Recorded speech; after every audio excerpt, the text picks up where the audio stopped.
how to use Widgetable app for beginners. First, you need to make sure that you install the application. After installing, launch Widgetable. Now, after launching, you'll get this kind of interface. The Widgetable app lets you customize your lock and home screen with interactive widgets like co-parented, virtual pet, social distance trackers, and direct messaging. So to get started, download the app, browse the template library, and follow your phone's native menu to install and size the widget. First is setting up the basics. You can just simply go with your Friends tab, which will be on the bottom, copy your unique code and share it.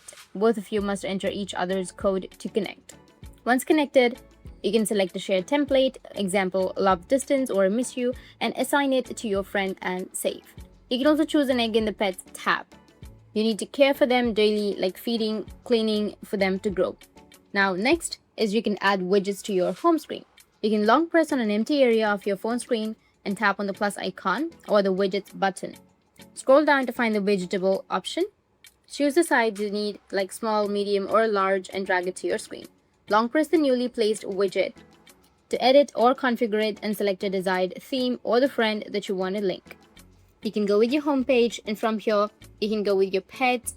You can send a pet to your friend, raise a pet. You can also go with your frequency where you can record your fun activities, and then you can have a track and compare your sleep.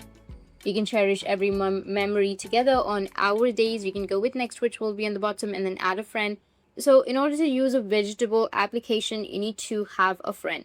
Once you have a friend, you can use all of these other features and enjoy the application. That's it, and if you have any questions, feel free to comment below. Thanks for watching.